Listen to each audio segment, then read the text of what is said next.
All right, hello everyone. Welcome to ConverZations today. We're very happy to have Dr. Danielle Kuntz, who is a professor at Baldwin Wallace University. Our sponsor is Faye A. Heston, so thank you so much for being a sponsor. Make sure to check us out on April 12th for a discussion with Dr. Maria Leisted from Mount Union. She's going to be doing a wonderful talk about performance. So I will now turn it over to Dr. Kuntz for her presentation. So whenever you are ready, Dr. Kuntz. Okay, great. Thanks, Rachel, and thanks to you all for being here. Some familiar faces too. It's great to see. Hi, Anna. Let me share screen here, and then I'll do a little more introduction and get going. Okay.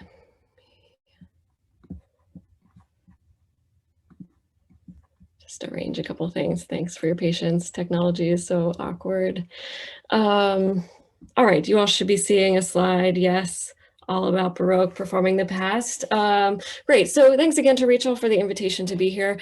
Rachel was one of my best and brightest students at BW, and we're proud to see all that she's doing with the Canton Symphony, and I'm always happy to support her and other BW students' work. So thanks again for the invitation. This is a little bit of background on me and who I am. I am by trade a musicologist or a music historian, and that means I think about how music has developed over time from the past into the present. My specific research is focused on the music of the Iberian Peninsula in Portugal specifically. I've done research in Portugal on many occasions, and so I focus on 18th century music, court music specifically in Lisbon, and I focus in on the Baroque era. So I was really glad when Rachel asked me to be a part of this conversation series focusing on the Baroque. Today, I am a professor of music history at Baldwin Wallace University, where I also serve as scholar in residence for the Riemenschneider Bach Institute. And so I'll be talking a little bit more about that institute, what sorts of things we have there and how I use them as a music historian sort of throughout my work today.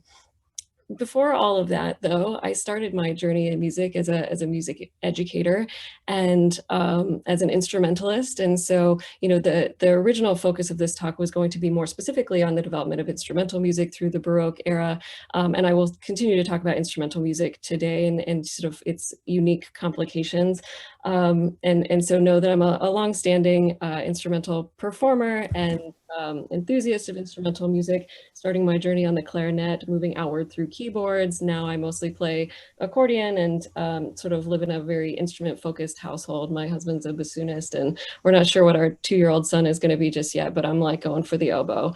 That's my vision. So we'll see. Double reeds forever. Now to get into, I'm getting some sound. Okay. To get into the topic here today, in this presentation, in this talk, I'm going to be focusing our attention on the performance of instrumental music in the Baroque era and earlier. This was supposed to go along with a concert that was packed full of really exciting Baroque era instrumental music. And what I really want to do today is to highlight the many questions that go into the performance of early instrumental music. As a musicologist and as an instrumentalist, 3 questions really concern me. 1, how do we get from a notated score source from the past into a performance live today? 2, what performance decisions today are based in historical information, and to what extent should we seek historical models for performance? And then 3, how can historical information about instruments help to support more inclusive performance opportunities today? And so those are the 3 sort of big questions that I'm going to be sort of unfolding throughout this presentation.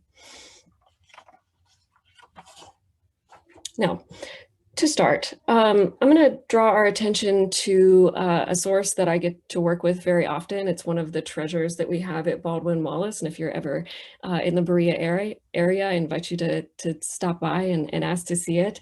At the Riemenschneider Bach Institute, which is located in the Conservatory of Music at Baldwin Wallace in Berea, we have a partial Bach manuscript, and you see an image of part of it here on the screen. And this is a manuscript of 13 total performance parts. There are 23 total. We have 13 of them. that are from Bach's Cantata 174, which he wrote in Leipzig in 1729, Ich liebe den Höchsten von ganzem Gemüt. And in this set of parts that we have, you can see that they're handwritten. That's why we call them manuscript.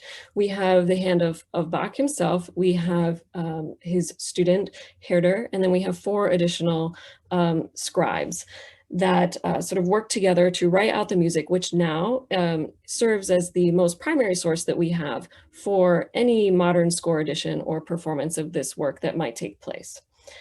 As musicologists, the #1 resource on which to build a performance is a primary source like this, which takes us as close as we can possibly get to the composer, him or herself, and anyone who might have worked with them to tell us what they wanted in this particular performance.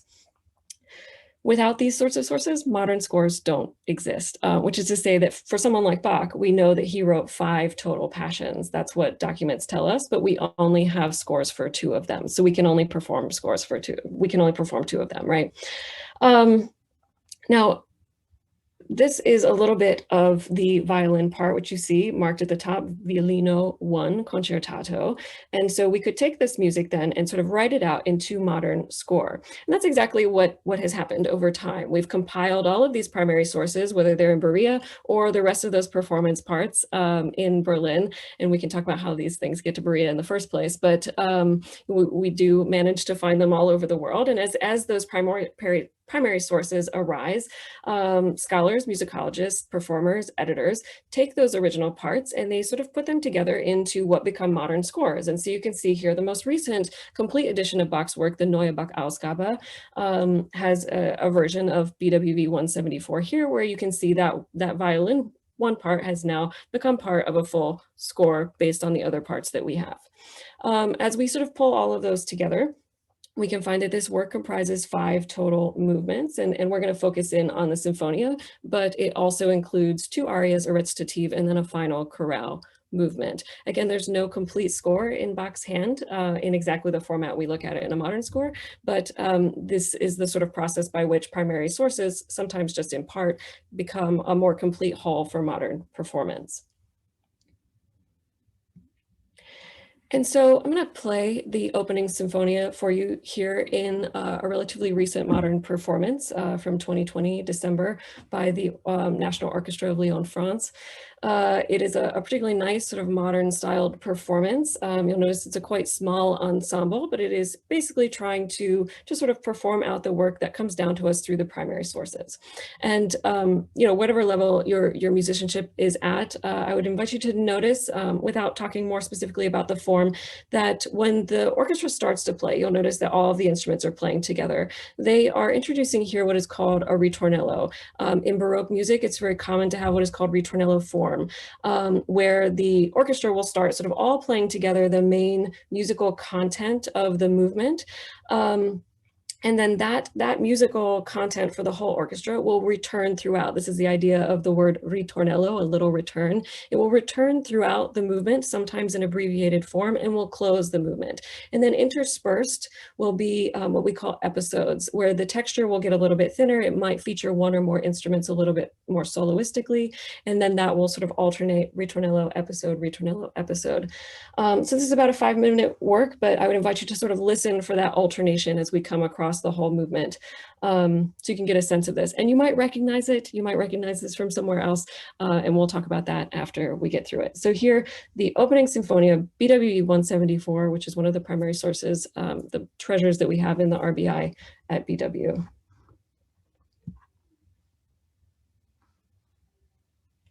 Let me know if there's any problem with sound as we go.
Okay, and so you might have been like, wait, I've heard that before, and I didn't think I knew BWV 174.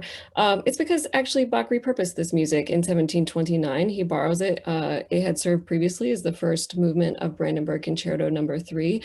So if you're familiar with the Brandenburg concertos, and particularly that one, which is pervasively used in soundtracks and other things like that, it is music that we associate primarily with Brandenburg Concerto Number 3, which was written in 1723 by Bach. And you can see in the comparison of the modern scores, Brandenburg Concerto Number 3 on the left and BWV 174 on the right, that in its musical content, it is largely the same if you're following the sort of division of parts in Concerto Number 3, which has 3 violin, 3 viola, and 3 cello, along with a bass line, a sort of unusual scoring. Part of what makes the Brandenburg concertos unique is their unusual scorings across the 6 concertos.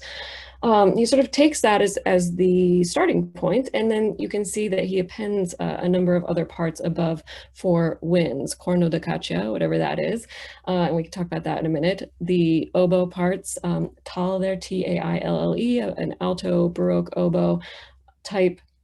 And then with those wind parts also includes what he calls violin and viola ripieno parts. These are additional string parts meant to fill out those ritornello sections, to add more sort of emphasis to the music just in the ritornellos, and then those instruments would sort of fall away during the episodes. So you can notice some other differences here as well. And what I want to do at this point is, we can talk a little bit later about this sort of transition from one to the other. But I'd like to give you another view of performance of this music. And these are just excerpts, so we won't listen to the whole movement again now that you've heard it. But some excerpts interspersed with a little bit of dialogue with a Bach scholar named John Butt, who is directing here the Dunedin Consort. And I would invite you to listen for, what you notice in the difference of these two performances in terms of their sound, whether by a sort of more modern style orchestra like that in Lyon, or a more sort of early music style ensemble like we get here with the consort.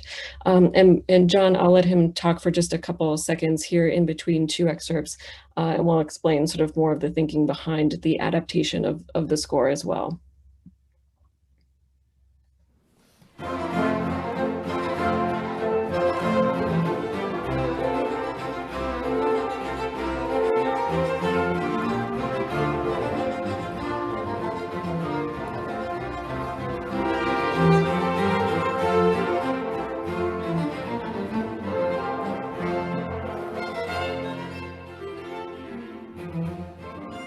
Cantata 174 is extremely interesting because it uses the Sinfonia as its Sinfonia, the first movement of Brandenburg 3. But Bach, of course, in 1729 didn't have a copy of the Brandenburg concertos because he'd sent them off to Berlin.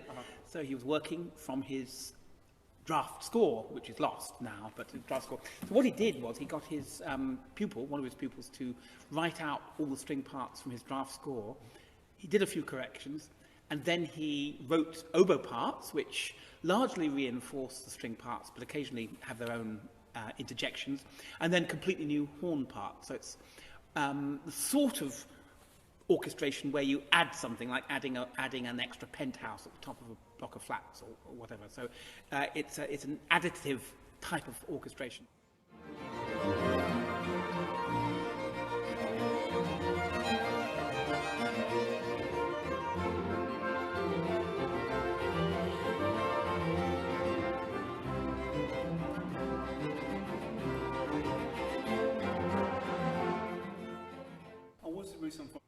And so I'll pause here and just so I invite you to think about, ways that those performances are slightly different. You might notice difference of arrangement in terms of who is leading the ensemble. You might notice differences in terms of the transparency of the sound. Which of them could you hear the horns more clearly in, for instance? If we were to zoom in a little bit closer here, you might also just notice differences in the specifics of the instruments. In the first video, for instance, you saw a variety of modern oboes being used with modern sorts of keywork. If you are looking closely at the strings being used, they're using modern bows and modern constructions of instruments. And the ones in the second video are older, more historical instruments, with slight differences in constructions, slight differences in capacity for those instruments, and again, slight differences in sound as well. Now, what I'm kind of driving at here is a conversation about what we call historically informed performance. You know, what does that term really mean? What sorts of decisions go into historically informed performances? What are the value of them relative to more modern styles of performance? And I'll say as a disclaimer here, I am not at all arguing that one is superior to the other. They are simply different sets of performance choices. And I think it can enrich all of our listening to be able to understand and assess, you know, what sorts of decisions are going into any particular performance of a work that we look at from the Baroque era, because there's an enormous range of choices that one has to make when bringing early musics in particular to modern performance. So when we talk about historically informed performance, you'll notice that this is the term that we tend to use now in musicology. In older in previous generations of scholars, they tended to use the term historically accurate or historically authentic performances. That terminology has been really problematized, which is to say, to what extent can any performance be truly accurate or authentic to the past? Is that a really achievable goal? And the answer is really no. I mean, unless we can invent a time machine and go back and, you know, record some things and bring it to the present. There's so many things that we can't know, or maybe shouldn't even want to replicate from the past, that it's more accurate to call these sorts of performances historically informed. And when we look at historically informed performances, like you may have encountered in recordings, in virtual performances, especially now, or even possibly in live performance, like if you've ever been to a performance by the Cleveland-based early music ensemble Apollo's Fire, what we get are what we call historically informed performances, which attempt to follow one or any combination of approaches treating music in a historical sense. And this typically crosses several categories. So the categories of approaches that you might find are historical treatments of instruments. So using instruments based in historical models.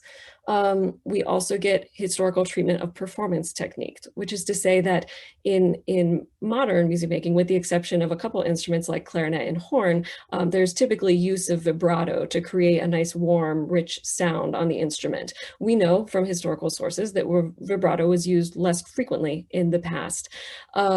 And so we might take a more historical approach to a performance technique to say that we're going to try to perform it in the way that they used to, whether we're using a modern or a historical instrument.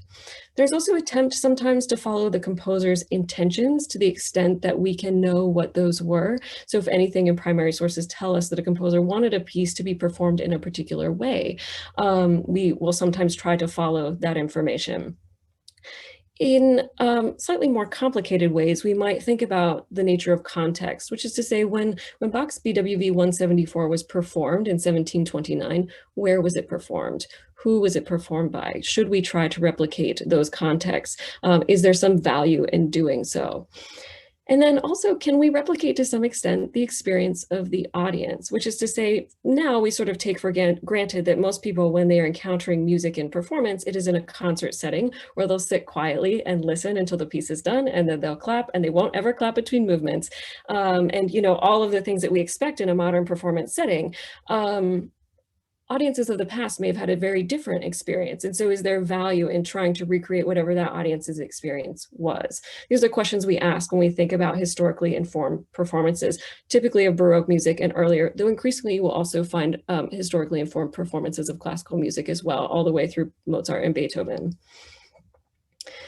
So when we think about BWV 174 as a case in point in terms of modern versus historical performances, there are a few basic questions that come up. What instruments should we use? What instruments can we use? Is there some difference between like a modern violin and a more historical one, a Baroque style violin? Is there a real difference in playing, you know, these lines on a modern oboe versus a Baroque oboe? What were the relative capacities of these instruments? What did they sound like? How will we interpret the performance in terms of expressive technique? Which is to say, if you look closely at this score, you notice that Bach doesn't give us a tempo. He doesn't give us any dynamics. And so there are, of course, musical decisions that must be made by any ensemble who performs this work. And is there a historical style that we could be emulating in a performance? What did Bach want? Do we know anything about this work? Do we know how he felt about this music? Any moments that he felt were particularly impactful? And does that matter? Do we agree with him at the end of the day? Do we have to agree with him? No, we don't. And so we could change those ideas as well. in what context was this performed? And what was the audience doing? Who was this audience when this was performed? Is it similar to how we experience it now? These are all the sort of big questions that go into it. And so what we find when we look at a work like this and we actually sort of start to make these decisions, some of the things you run up against is that a lot of the instruments listed here are sort of obsolete, which is to say a corno da caccia, which we'll look at as a very particular type of Baroque instrument with extremely limited sorts of capacities that maybe is not going to serve us moving forward. It also requires a great deal of specialized skills. You need specialized performers who have access to those instruments, good quality instruments, and can sort of bring them to the stage.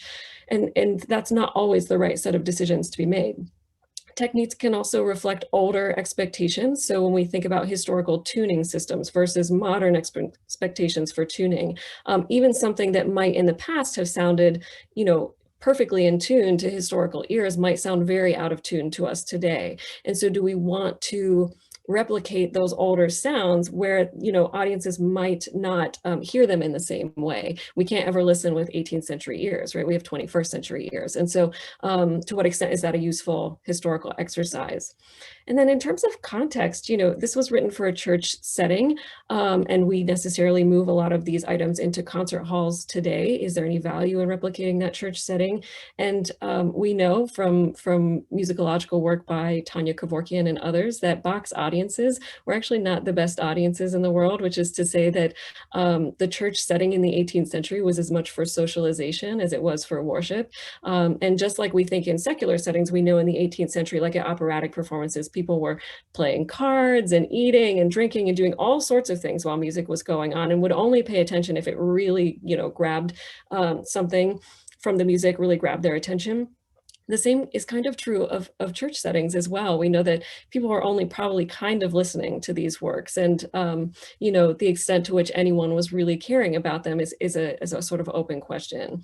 So even historically informed performances, like you might see by Apollo's Fire or by really incredible early music directors like Sir John Eliot Gardiner, Nicholas Harnoncourt, Jeanette Sorel, who does Apollo's Fire, and others, we'll take some of these things and we'll try to revive them. They might revive sort of period styled instruments, but they won't necessarily move away from the adaptation of this to a modern concert setting, right? And so historical performance practice is a really wide set of issues that every ensemble wrestles with when they deal with Baroque music and earlier.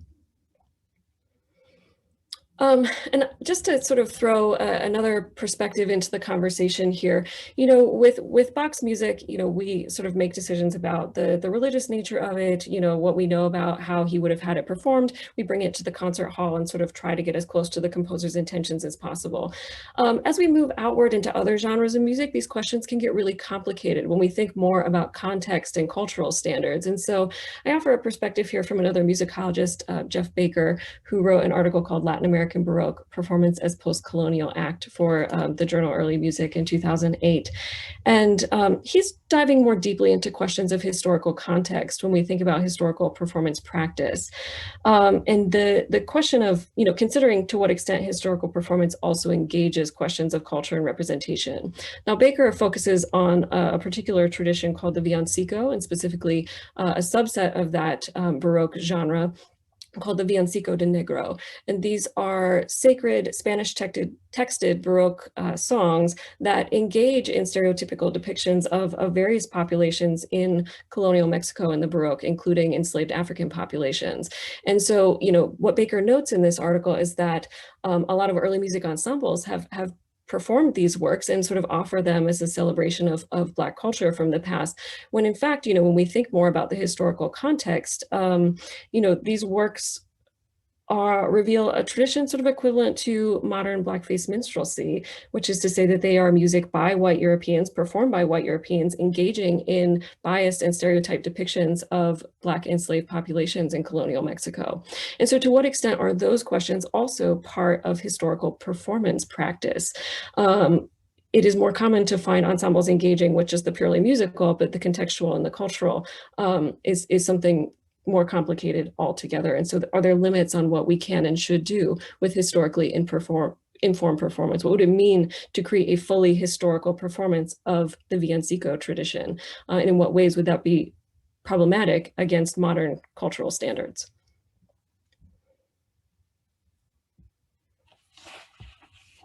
So I'm going to take just a sort of case in point here to kind of zoom in a little bit more on one aspect that we might bring to bear on Bach and other Baroque compositions.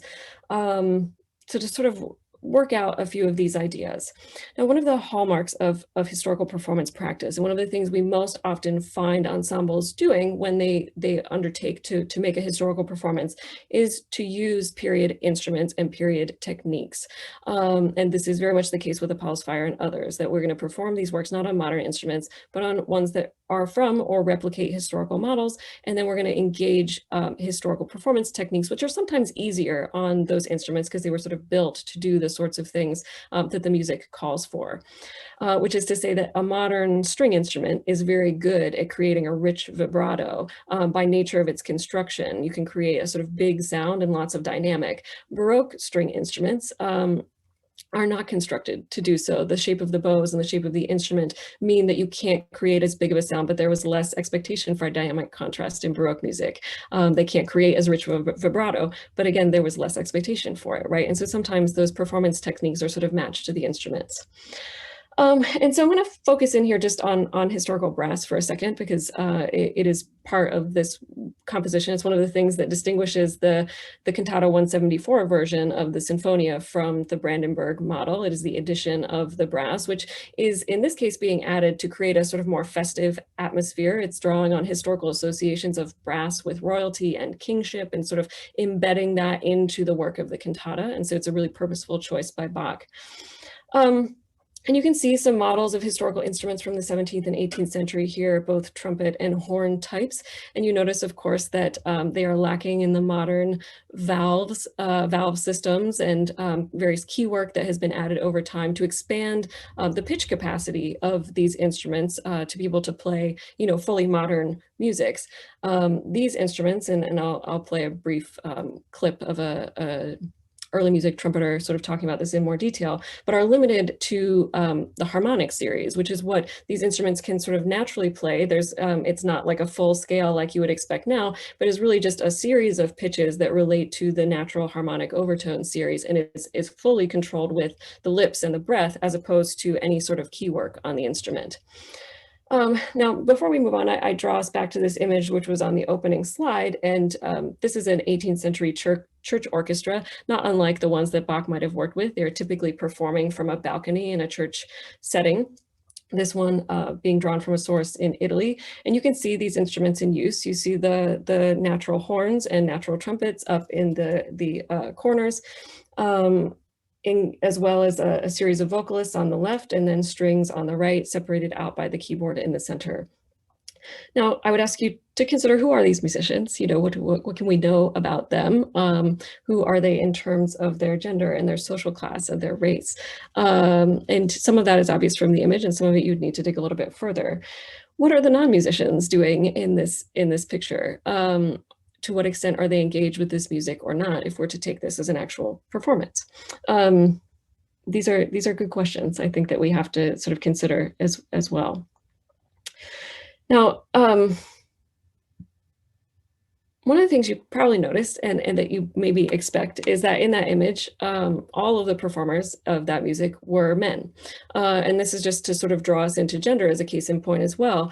When we look back at historical instruments in public settings, what we find is that performance was almost exclusively restricted to men, with a couple of key exceptions, opera vocalists being one. Women could achieve careers in singing opera on public stages by the 18th century, but in most contexts, like all of Bach's musicians would have been men, and specifically boys who were training in the school system where he was a teacher.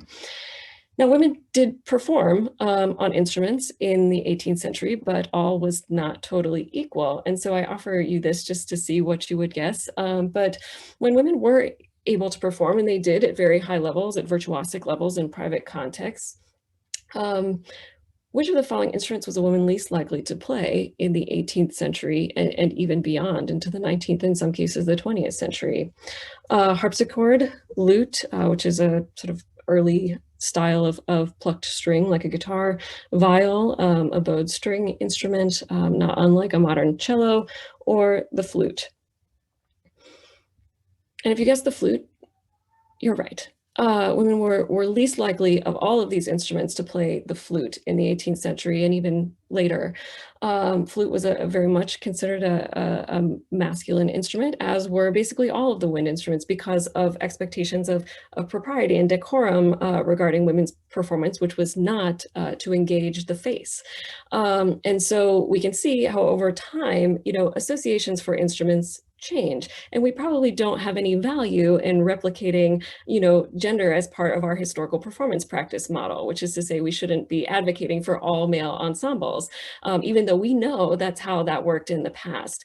And this goes for voices as well as instruments. But this is also just to say that the associations of instruments with gender can frankly just be nonsense, and that they change over time very rapidly. And so, we don't need to go back to all male ensembles under the banner of historical performance, but we can also use this historical information to show how gendered associations with instruments are time and place linked and not at all fixed, right? Which is to say that over time, these things change. So, if you're a director out there and you want some, there's a young man in your ensemble who really wants to play the flute, great, there are models for that. And we can embrace those from the past, even if we don't bring them to bear on performance. Now, to kind of end us with one particular example, I'm going to play a couple of clips here of one of these historical brass instruments, so you can see a little bit more in action and to think about these barriers between historical and modern. Showcasing here an early trumpeter named Alison Balsam.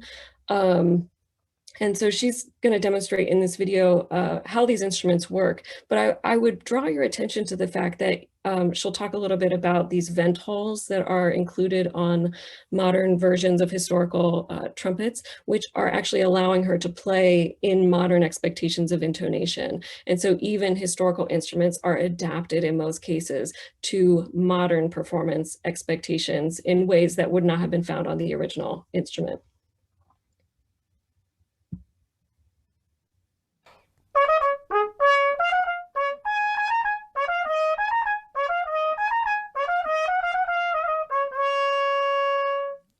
Hello everyone, I'm Alison, and today I'm going to be introducing the natural trumpet to you, or the Baroque trumpet. As you can see on the table here, I have 3 trumpets and they're all very different. So the instruments I have with me today, I have this one, which you probably would recognise as a trumpet. I'll play you a few notes in a minute. But then we have this one, which some people might not even think looks like a trumpet, but this is what trumpets used to look like. It doesn't play all the notes of the scale. It obviously has no valves, and trumpeters have to make all the notes just with their lips. What is sometimes a bit deceiving with the natural trumpet is that it's got these holes, so it looks a bit like a recorder. It looks like these will make the notes, but in fact they don't do that. What they do, they sort of help with the tuning and put it more closely aligned with what our modern ears would hear as equal temperament, because this instrument just purely plays the notes of the natural harmonic series, and I will demonstrate how it works. These are all of the notes available on the natural trumpet.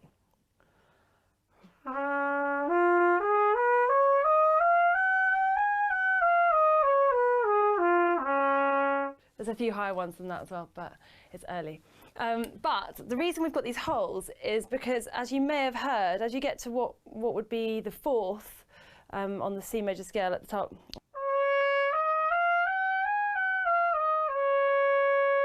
it sounds like it's out of tune, but it's actually not. It's exactly where the natural harmonic series puts it. So if I open my thumb hole, it just slightly adjusts the tuning and makes it a bit flatter, so it sounds like what we call an F, or the 4th in the scale.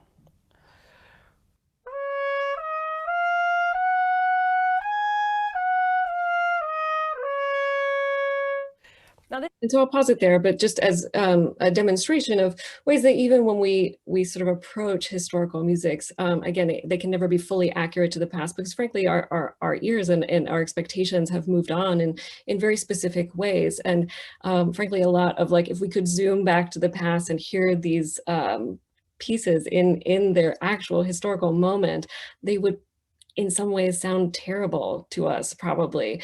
And that's not to say anything about the quality of them then, but it's just the reality of sort of moving from the past into the present in terms of performance. And so I'll continue on here. Just to kind of take us out of this conversation, one of the works that I believe was supposed to be performed on this particular program was a Telemann trumpet concerto. And so this is just a 2-minute slow movement, the Adagio. And so I'll take us out with this. You know, just allowing you to kind of enjoy the performance of this Telemann on a historical instrument, now knowing that even these historical models are being manipulated so that this sounds quite beautiful to us in the present. I really like the work of Alison Balsam. There's a lot of really incredible women in particular who are doing incredible work in early music performance, and also bringing like the Canton Symphony, bringing early music to modern performance as well. And engaging, you know, historical information in different ways. I think these are all inherently valuable approaches, and that they can really kind of help us to sort of break barriers between the past and the present, to create, you know, performance opportunities that are more inclusive. And so I think as we look toward the future of performance in Baroque music, I would like to really celebrate the ensembles and musicians and scholars that are revisiting these music and bringing them to life in all contexts. And I would celebrate, you know, performers and performances that are engaging these historical questions to bring to modern audiences like you all, bring you into richer contact with these musics by sort of enabling you to understand them better, and to see how ensembles today are making their choices. So whether in more modern or more historical perspective, I do believe that all sort of future performances of Baroque music and earlier have the potential to make our soundscapes more inclusive, more varied, more imaginative, in spite of, you know, any of the historical information that we might know about them. So I'll end here with Alison playing this slow movement of the Telemann trumpet concerto. Again, just a couple of minutes, particularly beautiful performance on natural trumpet.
All right, and so thanks. That's all I've got to say. I'm happy to take questions and talk a little bit more. Thank you so much, Dr. Kuntz, for that amazing presentation. Yes, I've gotten a couple of things sent to me in the chat, but if you do have any questions, just throw them in the chat and we can go ahead and ask them. We have about 10 minutes left to ask these questions. So just a couple of things, Dr. Kuntz, that some people were noticing just from the videos. Just the construction of the instruments is obviously different. And you talked a little bit about the vibrato not being used as much in historical practices, but it's being used more in modern day practices. A lot of that has to do with the instruments themselves. A couple people were noticing that the string instruments in particular looked pretty different, especially the bows. So can you talk a little bit about maybe what pushed our instruments to develop to what they look like now and why they were created the way they were back then? Yeah, that's a really great question. And from my perspective, the instruments really respond to the demands of the music, right? So whatever, was the expectation for what the music should sound like, the instruments were sort of built to do that the best they could.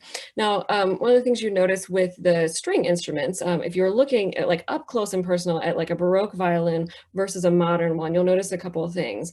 One, for instance, is that on the Baroque violin, the neck piece is shorter. It is also at more sort of straight out of the body and less at an angle, which you'll see on modern instruments. And of course, the bow construction is very different. So a Baroque bow tends to kind of come out at an angle, like at a curve like this, whereas modern ones are dipped downward. And those modifications to the strings happen over time as a result of music and composers who are seeking to, first of all, expand the range of the music. And so we naturally need a longer neck on the string to create more capacity for range. And we also angle it so that composers or performers can perform faster and more virtuosically, which is not to say that Baroque music isn't ever fast or virtuosic, but not in the same way we'd expect from like, Liszt or Mahler or, some of the big like later Romantic composers.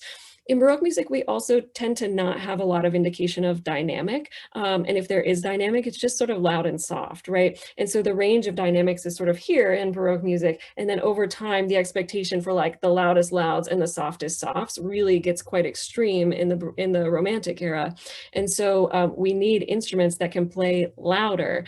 And so the nature of, the modern bow is to enable more sort of pressure on the strings to create louder and more aggressive and more intense sorts of sounds. Where if you tried to do that same sort of sound on a Baroque stringed instrument, you might just blow that bow to shreds. It's just the nature of the construction is responding to these kind of interests in developing new sorts of sounds. But Baroque instruments are great at some things. When we think about Baroque counterpoint and these really delicate sort of interwoven lines, we want like crispness and transparency across all of them. Baroque instruments do that so well because they can play in a very agile and sort of light and kind of graceful way, in a way that modern instruments can actually kind of muddy up some Baroque textures because they are made to play more rich and dark and sort of aggressive sounds. Yeah, as someone who's played some Vivaldi bassoon concertos, that definitely resonates with me. Just one more thing before we have to lose you to your other students. You mentioned this a little bit, but what do you think modern audiences and what is the value of places like the Canton Symphony and other institutions playing this music, and what is the value that you think it can bring to our ears when we're listening to maybe even just modern day composers and the new stuff that's coming out? What do you think that Baroque music can do for us as listeners when we do go to the symphony hall? Mm-hmm. Yeah, that's a great question, and I think about this a lot, going to see a performance of Baroque music at the Canton Symphony versus Apollo's Fire, right? Like these are very different interpretations of sometimes the same exact musical information, right? What we actually have on the score. And I think, the kind of historical game you always play is like, which of these would Bach want to hear, right? Like what would, you know, would Bach love a performance like with a larger ensemble and more vibrato? And I think yes, you know, I think that these musics have a ton of potential, that modern interpretations can make them even more sort of emotional and dramatic, and, you know, can sort of enrich that music in a slightly different way. And I often play more sort of modern styled performances versus more historical styled performances for different audiences and for my students. And they very often like the more modern one because it sort of matches our expectations for music kind of moving our emotions. Which is to say that both of those are great, and you kind of get to choose and maybe just experience that music differently multiple times in your life. And that's a really nice thing to be able to do. In terms of, you know, performing Baroque music alongside more modern ones, I think some of the things that we can find is that Baroque music was really embedded in an aesthetic of drama and emotion in a way that classical music was not. And so classical music, like by Mozart and others, meant to be very balanced and very reasoned and, you know, nice and sort of even. It's all in major mode. It's all very sort of happy sounding. It is a, you know, historical eras sort of work this way, where like one era will kind of have this aesthetic, and then the next one will be a kind of counterbalance to that, and the next one will be a counterbalance to that. And so, you know, if we're just performing Mozart all the time, we're only getting sort of one perspective from the history of music in terms of what music was meant to do and what emotions it was meant to reach. The Baroque deals more in tension and drama, and that music offers something that classical music does not. And it allows us to sort of meditate sort of deeply in those emotions, because that's what the music was sort of meant to do. But we also find that there are some techniques that are in Baroque music that we can find in modern music as well. And so one of the ensembles I really love is a Baroque viol consort called Fretwork. And their performance tradition has really paired in performance viol consort music from the Renaissance and Baroque era with modern commissions of viol consort music, and sort of explores how you can have the same textures and same sort of emotional capacities across multiple styles, right? And so being able to listen to Baroque music and sort of hear the counterpoint and feel and see a sort of particular emotional perspective actually might help you to sort of see that in other musics as well, that's drawing on similar styles and musical means to create the same sort of effect, you know? And so I think Baroque music offers something really special in its perspective, and dialogues really nicely with a lot of other traditions, whether in contrast or in similarity to them. So if you love romantic music, I bet you'll love Baroque music too, right? They deal in a lot of the same emotional capacity. Well, thank you so much for being with us today and for sharing all of this. I think there's a lot to think about, especially when, you know, talking about historical practice and maybe some issues. If we do it completely authentically to what it was, what would that mean in today's context?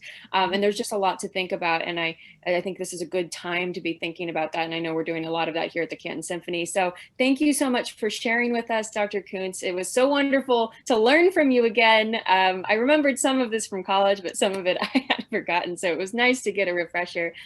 Make sure everyone to check out Dr. Kuntz's work and everything that they're doing at the Riemenschneider Bach Institute at Baldwin Wallace University. There's a lot of really wonderful work being done, so make sure to check that out. And thank you, Dr. Kuntz, again so much for being with us today. You're welcome, Rachel. Thank you, everyone, for coming. And you know, if you're ever in the area of Berea and you want to stop by and see some really cool stuff, we've got a ton of it. I'm always happy to share. So thanks, and I'm sorry we couldn't do this in person like planned, but maybe someday I'll get to join you in person. So please be in touch, and thanks so much, Rachel. Bye, everybody. Thank you.